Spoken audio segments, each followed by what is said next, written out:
Hey there, welcome to day 8 of our Let's Grow annual challenge. Sharon Horne-Ellstrom here, and today we are going to prioritize your life. I'm going to prioritize mine, and you're going to prioritize yours using the life framework. I use a 9-part life framework, just the wrong side of my graphic today. Yes, I have very fancy graphics for my videos.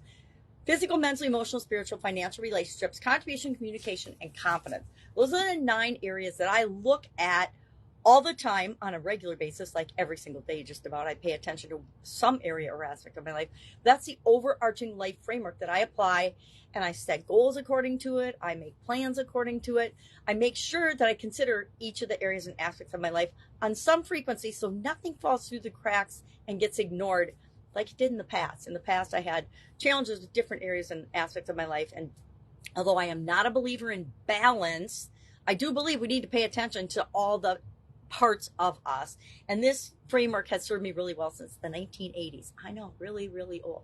Except for I added communication and confidence in 2021 after the pandemic, because I felt like I needed a change and a boost, and I needed to grow in certain areas. And so I added those 2 areas to my coaching and to what I was getting coached on, the coaching program I was participating in and being coached on, as well as teaching and helping other people, because I think it's a foundational thing. I think this whole life framework, it's foundational that we have a structure that takes some of the chaos out of what is otherwise our everyday life and things outside of us that we have no control over. So what are we going to do today for an action item? We're going to, in our journal, list the different areas and aspects of the life framework, and then on a scale of, not on a scale, rate, we're going to prioritize them from 1 to 9, meaning number 1 is what is the most important area or aspect of your life, and you're just asking yourself this right now. Guess what? As we go through this year and we grow in different areas and aspects of our life, the priority or how important it is that we work on a certain area is probably going to decrease for some things and increase for others. At least that's what happens to me every year.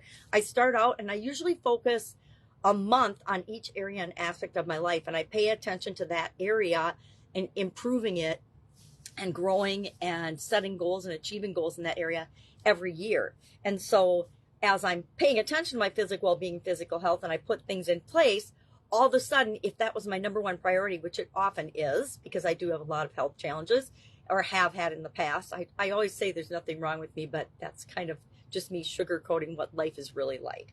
So physical might be super duper important the month that I'm focusing on it, but then as I make changes and I do things to improve my physical well-being and my physical health and how I'm feeling, etc., my energy level, my sleep, those things, that goes down in priority because I've taken care of it. I put things in place. I know that it's automatically going to be getting better and improving and achieving the goals I want for myself in that area. I'm going to grow in that area.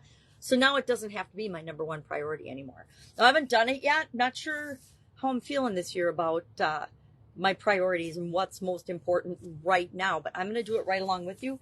So just 1, 2, 3, 4, 5, 6, 7, 8, 9. 1 being the most important, 9 being the least important. And I date it. Of course, I always have the date 1/8/24 on the top of my page so that I can go back and I can look and I can say, okay, beginning of the year, the first, second week, I guess it is, of 2024, I thought that physical well-being or maybe emotional well-being is my number 1 area, and then down the line, and that'll change slightly as we go about the year. All right, any questions about this, hit me up. Of course, there's a write-up in Guide 2 of the Let's Grow Annual Challenge private Facebook group page. Otherwise, past challenges are all available in Guide 17 all the guides, but Guide 17 is a summary of last year's challenge about goals. And goals and growing go pretty much hand in hand, so I suspect we'll talk about those this year as well. All right, have an awesome day, and I'll, of course, speak with you tomorrow.